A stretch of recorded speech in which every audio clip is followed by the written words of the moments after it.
Hi, this is Quentin Langley for Brandjack News. Still some very dangerous debates going on about press freedom and regulation in the UK.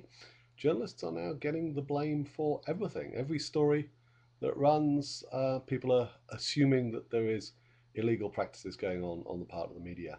Gordon Brown weighing in on this, claiming that News International had illegally either blagged or hacked some information about his son.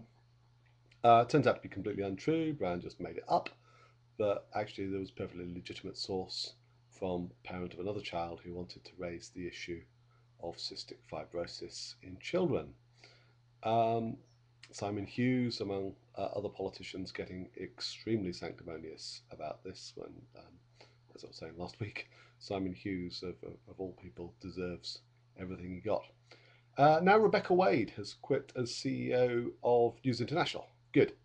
About time somebody took some responsibility for the things that genuinely did go wrong there, and dealt with that. Looks like that gap in the market is going to be filled.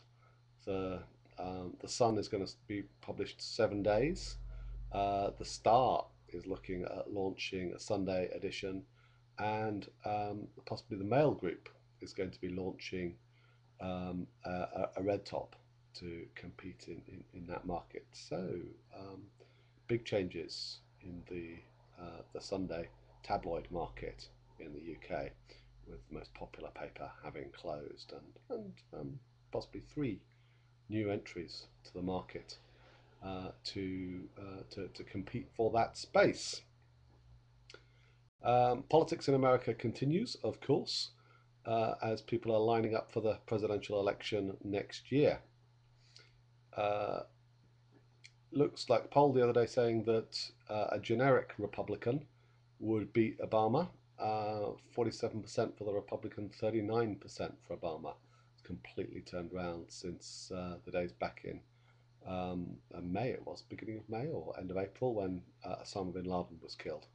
So that's quite interesting. Of course, there won't be a generic Republican candidate. There will be a particular Republican candidate who may or may not be as popular as the generic. Let's wait and see. It rather depends who it is. But Obama already unpopular, even though the public is still largely blaming his predecessor for the economic mess.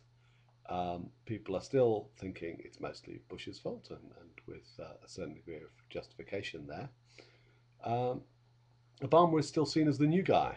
After all, Bush was in power for 8 years beforehand, and Obama it's only just over 2.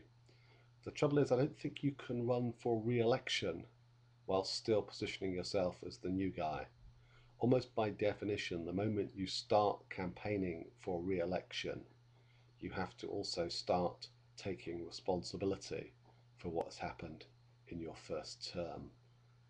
And unless the economy starts to turn around between now, really, and the end of the year, that could be a very, very difficult situation for Barack Obama. So those are the thoughts. Quentin Langley for Brandjack News.